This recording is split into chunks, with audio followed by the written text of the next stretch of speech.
Student, मैं निकुसा आप लोगों का स्वागत करती हूँ यूट्यूब चैनल एसर क्लासेस में।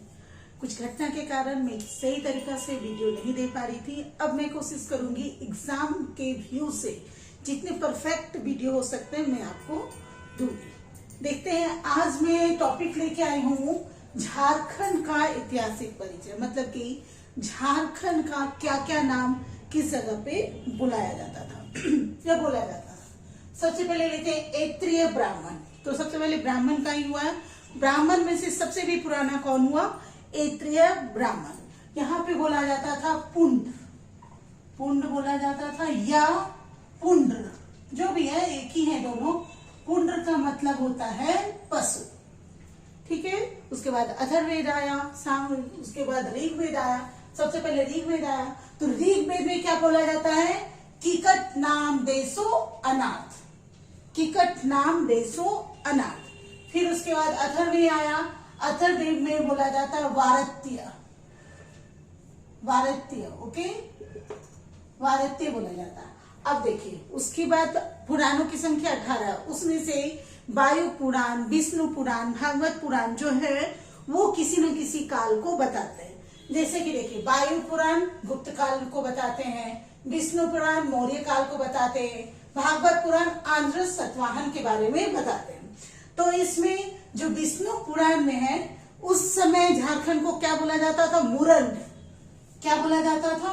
मुरंड। क्या हो गया पेन को? मुरंड बोला जाता था, ठीक है।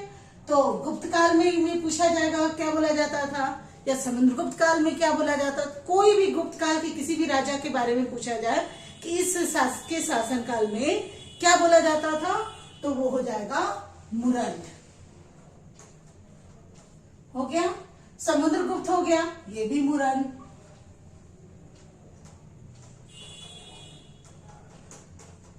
ये प्रशस्ति है, ये समुद्रगुप्त का प्रयाग प्रशस्ति एक पिलर है जिसमें उन्होंने अपनी विजय का गाथा किया। उसी विजय गाथा में झारखंड को भी वहां पे इन्होंने मुरंड कहा। अब आ जाते हैं विष्णु पुराण में, ये कहते हैं मुंड। क्या कहते हैं? मुंड। तो विष्णु पुराण में किसकी जानकारी मिलती है? मौर्य काल की। तो मौर्य काल में भी कहा जाता है मुंड, ठीक है। अब हम लोग जानेंगे भागवत पुराण के बारे में। यहाँ भागवत पुराण में कहा जाता है किकट, किकट प्रदेश। क्या कहा जाता है? किकट प्रदेश कहा जाता है। किसमें? भागवत पुराण में। भागवत पुराण में किसके बारे में जानकारी मिलती है?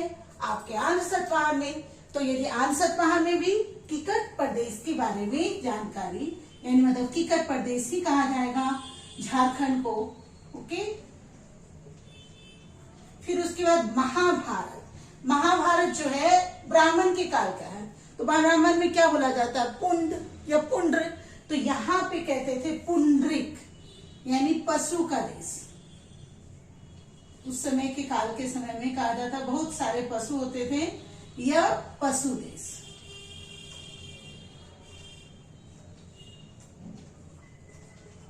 ठीक है। उसके बाद पूर्व मध्यकालीन संस्कृत साहित्य में, तो संस्कृत का एक वर्ड रख लीजिए, कलिंद, कलिंद। तो उस समय कलिंद में कहा जाता था, जाके झारखंड को कलिंद कहा जाता। पूर्व मध्यकालीन साहित्य क्या हुआ? मध्यकालीन आपका क्या होता है? ये प्राचीन हो गया, ये मध्य हो गया, ये आपका मॉडर्न युग हो गया। तो ये मध्य में भी इसका जो पूर्व होगा, पहले जैसे 707 से आपका स्टार्ट होता है मध्य वाला, 707 से 1707 औरंगजेब की मृत्यु तक वो होता है। तो पूर्व मलय के समय में क्या कहा जाता था मध्यकालीन इतिहास में? कलिंद, ठीक है। अब औरंगजेब के समय में या तो मुगल काल के समय में बोला जाएगा तो वो डिफरेंट हो जाएगा, ठीक है। तो पूर्व मध्यकालीन संस्कृत साहित्य में कलिंद कहा जाता है। टालमी क्या बोलते थे? मुंडल, टालमी बोलते थे मुंडल। मुगल काल में देखिए, मुगल काल में थोड़ा कंफ्यूजन हो जाता है, खोखरा, कोकरा, खोखरा सारा एक ही तरह का वर्ड है, और यहाँ पे मुगल काल में यही बोला जाता था, खोखरा। देखिए, खोखरा को राजधानी भी बनाया था, खोखरा, है ना, खोखरा सब एक ही है, चाहे कोकरा बोले, खोखरा बोले, ठीक है। और उसी तरह से तुझे के जहांगीर में खास करके खोखरा कहा गया, ठीक है। इस तरह से थोड़ा सा वर्ड में अहमियत है, लेकिन टोन वही है, खोकरा कोकरा कुकरा, इस तरह से। ठीक है, अब आ जाते हैं हम लोग 13वीं सदी। सबसे पहले यदि झारखंड का नाम यदि स्टार्ट हुआ तो वो कब हुआ था? ऐत्रेय ब्राह्मण के द्वारा। और जानकारी यदि सर्वप्रथम यदि पुरातात्विक तत्व में कहें प्रमाण के रूप में तो वो मिला त्रामपत्र में। ठीक है, त्रामपत्र में झारखंड का नाम लिखा हुआ था और किस तरह से? झारखंडी। ठीक है, यहाँ पे क्या नाम था? झारखंड। उसके बाद तारीख फिरोज शाही, इन्होंने भी झारखंड को झारखंड ही में लिखा। तारीख बंगला, इसके भी जो बुक है उसमें भी झारखंड ही है। फिर यहाँ से सियार है मुक्तरीन, उसका भी झारखंड में ही। कबीर के जो दोहे हैं वो भी उन्होंने भी जो प्रयोग किया झारखंड को झारखंड वर्ड में ही किया। अब देखिए, यदि हम कहेंगे शबद में क्या कहा? शबद जो कबीर के दोहे हैं, शबद में क्या कहा जाता है झारखंड को? उसको भी झारखंड ही कहा जाता है। ठीक है, ये भी आपकी झारखंड ही हो जाएंगे क्योंकि ये बीजक के ही अंतर्गत आते हैं। शबद, साखी, रमेनी, ये इसके पार्ट है तीनों। तो यदि पूछ ले कबीर के दोहे के शबद में या कबीर के शबद में क्या हुआ है तो भी झारखंड। ओके, जायसी का जो पद्मावत है उसमें भी झारखंड। ठीक है, अकबरनामा, ठीक है, इसमें भी झारखंड। ठीक है, नरसिंह द्वितीय त्रामपत्र आ गया, आपको पहले भी त्रामपत्र है तो इसमें भी झारखंड ही होगा। अब आ जाते हैं हम लोग आईने अकबरी और कौटिल्य अर्थशास्त्र। ये जो आईने अकबरी है तो ये किसके? मुगल काल का ही है, तो यहाँ भी क्या हो जाएगा? कोकरा हो जाएगा। कोकरा, कहीं पे खंकरा भी दिया हुआ है, कंफ्यूज नहीं होइएगा। उसी तरह का मतलब बोले ना, टोन याद रखिएगा, कोकरा खोकरा खंकरा। ठीक है, कौटिल्य शास्त्र में कुकट या कुकुट, समझे? उसी तरह फायन, देखिए ये कुकुट बोला, फायन क्या बोलता है? कुकुटलाड। ठीक है, और हेन स्वांग बोलता है किलोना सा कोलाना, एकदम जो चीनी वर्ड है, चीनी है, उसी तरह किलोना ठीक है। फिर फिर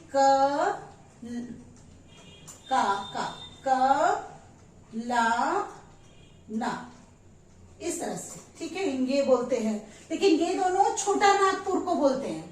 झारखंड के मतलब जो झारखंड था वो छोटा नागपुर के नाम से उस समय ये लोग जानते थे। छोटा नागपुर को ही ये लोग बोले हैं कुकट। और किलोना कालाना का जो होता है उसका मतलब होता है कर्ण स्वर्ण।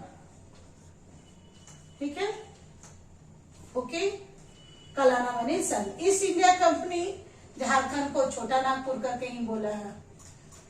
हो गए, ठीक है। अब देखिए राजमहल, सबसे पहले ह्वेनसांग और हर्षवर्धन का मिलान राजमहल में हुआ। तो राजमहल को इन्होंने क्या कहा? कीचिंकाइला। तो कीचिंकाइला किसने बोला? ह्वेनसांग को। किसको बोला? राजमहल को। ओके, फिर संथाल में भी जो संथाल परगना है उसे पहले नड़ीखंड के नाम से जाना जाता था, बाद में उसे कांकजोल, यही कीचिंकाइला कांकजोल में परिवर्तित हो गया। इस तरह से मतलब ये लगभग जो 30 आपके नाम है, ऐतिहासिक नाम है जो झारखंड के, वो एक नंबर के आते ही आते हैं। ये इंपॉर्टेंट है, इसलिए इसे रट लीजिए। जैसे भी आप अपना ट्रिक के साथ जैसे भी करना है कर लीजिए। आपको ये वीडियो अच्छा लगता है तो आप इसे लाइक करिए, सब्सक्राइब करिए, कमेंट करिए। Thank you.